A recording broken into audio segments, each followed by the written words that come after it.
Je vous ai raconté voici quelque temps le procès perdu par la société Moulinsart contre l'artiste Xavier Marabout.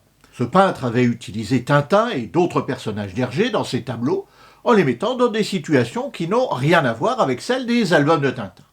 Et dans cette affaire, la justice a donné tort aux héritiers d'Hergé. Mais tous les artistes utilisant ces personnages n'ont pas la chance de Xavier Marabout.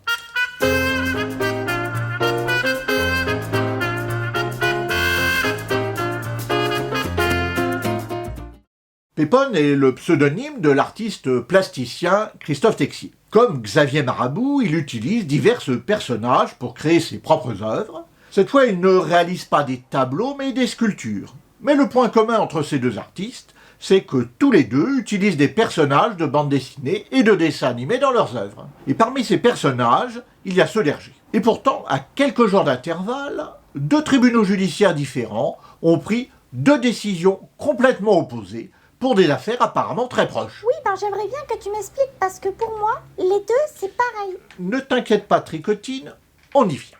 Dans les deux cas, effectivement, il y a bien utilisation de l'œuvre d'Hergé.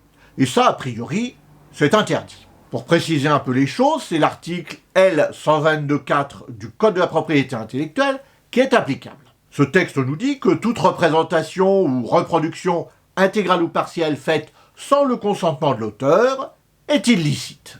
Donc, qu'il s'agisse des tableaux de Xavier Marabout ou des sculptures de Pépone, nous sommes bien dans l'hypothèse prévue par ce texte, celle de la reprise des personnages d'Hergé sans l'autorisation de ses héritiers. Et comme le dit l'article L122.4, cette reprise sans le consentement des détenteurs des droits est illégale. Ça, c'est le principe. Je parie que la phrase suivante va être « Mais il y a des exceptions ». Mais il y a des exceptions. Qu'est-ce que je vous disais ? Tricotine, quand tu auras fini de désamorcer mes effets, tu le diras. Donc, effectivement, il y a des exceptions. Et ces exceptions, ce sont celles posées par l'article suivant du Code de la propriété intellectuelle, l'article L122.5.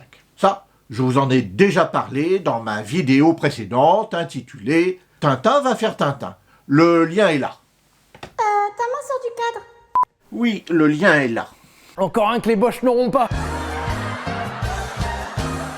Ce texte prévoit donc que si en principe on ne peut pas utiliser une œuvre appartenant à quelqu'un d'autre, on peut quand même le faire dans certains cas. Et parmi les hypothèses dans lesquelles on n'a pas besoin de l'autorisation de l'auteur pour réutiliser son œuvre, il y a la caricature. Évidemment, si on avait besoin de l'autorisation de l'auteur de l'œuvre qu'on veut caricaturer avant de le faire, il n'y aurait pas de caricature possible. C'est ce qu'a fort justement retenu le tribunal de Rennes dans l'affaire Marabout. Les juges ont considéré qu'il y avait caricature des personnages de Tintin, du capitaine Haddock, etc. Donc il s'agissait d'une exception à l'article L122.4. Revenons maintenant à l'affaire des sculptures de Pépone, qui sont fort jolies, mais là n'est pas la question. Dans ce second cas, le tribunal a considéré au contraire qu'il n'y avait pas caricature. Et puisque cette volonté de caricature manque dans les sculptures de Pépone, alors la reproduction de l'œuvre d'Hergé, qu'il a faite en réalisant ses sculptures, eh bien c'est une contrefaçon. Et c'est pour ça qu'il a été condamné par le tribunal de Marseille. Ah oui, je comprends. Et tant mieux. Et les habitués de la chaîne aussi. C'est vrai que quand on ne connaît pas la différence entre la protection de l'œuvre d'un auteur et les exceptions à cette protection, on a l'impression tout à fait fausse qu'il y a deux poids deux mesures et qu'en droit on peut faire n'importe quoi. Alors que quand on comprend le principe et ses exceptions, tout devient absolument lumineux. Lumineux, faut rien exagérer non plus, Merci aux donateurs qui ont rendu cette vidéo possible. Si seulement 10% d'entre vous donnaient ne serait-ce qu'1 euro, je pourrais enfin commencer à rémunérer Thomas du montage des vidéos qu'il fait toujours aussi bien. Pour continuer sur le droit d'auteur et sur Tintin, vous pouvez regarder ma première vidéo sur le sujet, ou alors une autre vidéo au hasard. Vous avez le droit.